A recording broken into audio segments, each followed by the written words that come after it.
Hello!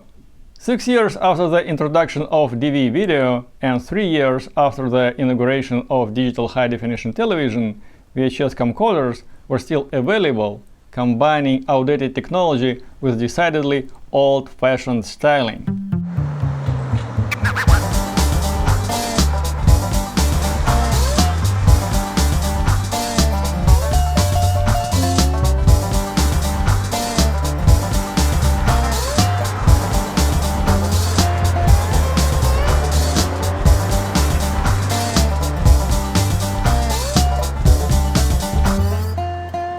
This JVC GR-SXM240 belongs to a family of models that record to compact VHS cassettes.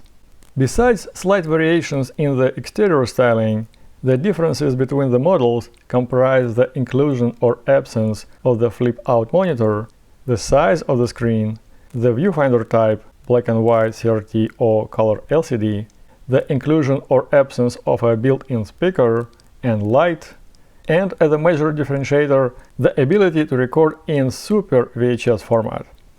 The same f1.6 lens and quarter-inch CCD were used across the model range, both for standard VHS as well as for Super VHS models. The GR-SXM240 is a Super VHS model. It had a 2.5-inch flip-out LCD monitor, which is pitiful both in size and in quality. More expensive models have a 3.5-inch screen. When shooting in broad daylight, the eyepiece is a better option anyway. On this model, the viewfinder houses a half-inch black and white vacuum tube. When not in use, it folds down. To use the mode dial and the record button, you need to tilt the viewfinder up. The menu scroll wheel is hard to access with the right index finger, so I use my left hand to operate it. The menu consists of two pages: System menu and Camera menu. In System menu, you would choose whether to record in Standard VHS or Super VHS mode, and on this model you can record Super VHS video even on Standard VHS tape. This is called SVHS-ET, Super VHS Expansion Technology. Still, to get the best results, you need to use true SVHS tape.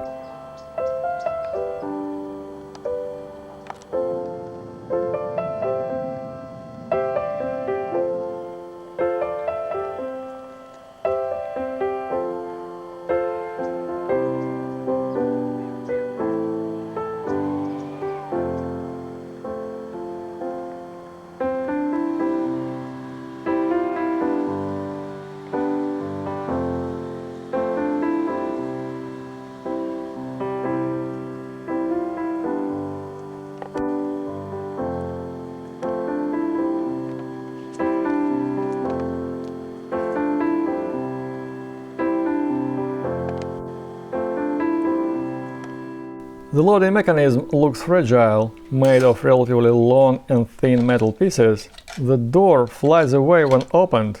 This is not the first JVC VHS camcorder that I see on which the door disconnects from the loading mechanism. Inserting a tape feels like something is about to get broken. To keep the door from falling out, I use a rubber band. It also prevents the flip-out monitor from closing completely, which is handy because the lock barely works and jams in the closed position.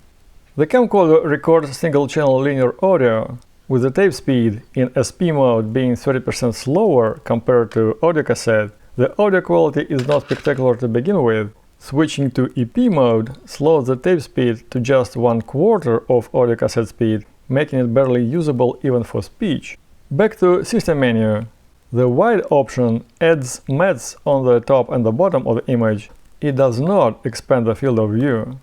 Camera menu provides some exposure, white balance and focusing options.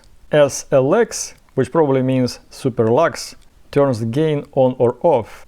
Exposure allows to brighten or darken the image, but this is just a correction. The exposure will still be adjusted automatically. MWB allows either to rely on automatic white balance or to choose a white balance preset out of sunny, cloudy and incandescent light, or to set white balance manually. Focus allows switching to manual focus mode. You would use the scroll wheel to adjust the focus.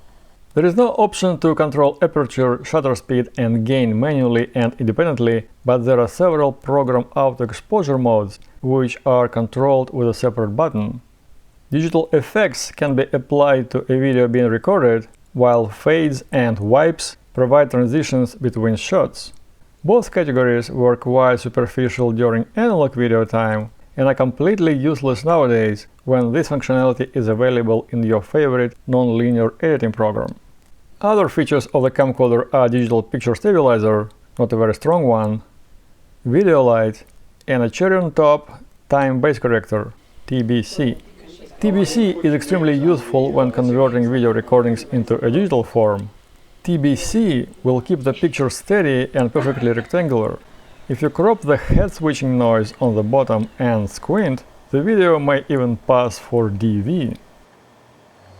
In conclusion, the GR SXM240 delivers decent image quality, rather uninspiring sound quality, especially in EP mode, and can be used as a playback deck to digitize old home videos thanks to built-in time base corrector.